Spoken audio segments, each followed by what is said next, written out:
Welcome to our Jump for Jazz show, part one.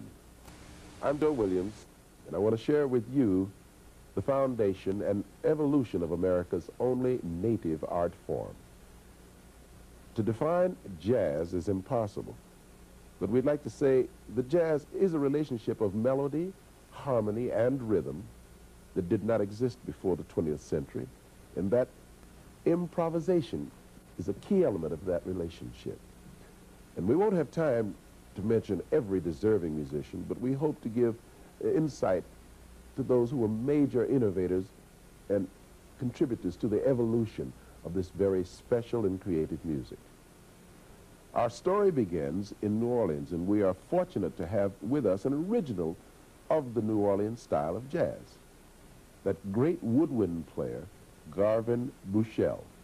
Garvin, tell us about your early days when you and jazz were young and some of the musicians you played with. Yes, those were very happy days, Joe. We were looking for the world, so to say, and to conquer, and we had great expectations. That's the way it should be conquered, with music. Yeah, oh, yes, yes. Well, listen, I want to ask you something. Why did it only develop here in America and not in other places where there were slaves? Well, I think the slave masters that were in the South or in South America and in the Caribbean were Portuguese and Spanish. And I think their music had some influence on the slaves in compiling their own sort of composition. Whereas in America, the influence was Indian and Irish. So therefore, the influence was in the Irish cadence and in the Indian quarter tone. Yeah. And I think that's how the origin of the blues and the whole thing started. Could you give us a demonstration maybe of the... Well, back in Ohio, I lived in southern Ohio as a boy, and there were many Cherokees that had crossed the Ohio River. And some of my ancestors, my grandfather was part of that tribe. And I used to hear them sing back there. The Indian, for instance.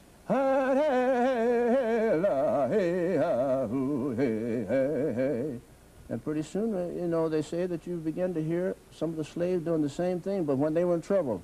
I wonder how I'm gonna make it through the night, oh Lord. Oh yeah. And that's one of the origins of it. All right. Around the turn of the century, ragtime was a popular style of music, and it was the first music to give black musicians work.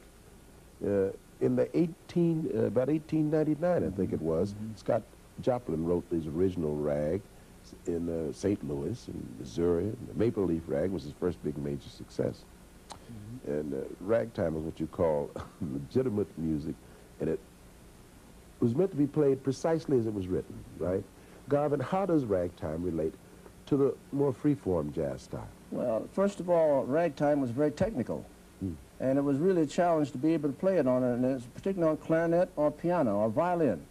And you stuck right to the melody that was written on the chart, whereas in jazz, you improvised on another melody, changed the melody, adhered to the harmony, but changed the melody yourself. But ragtime, you didn't move off of that. You didn't budge.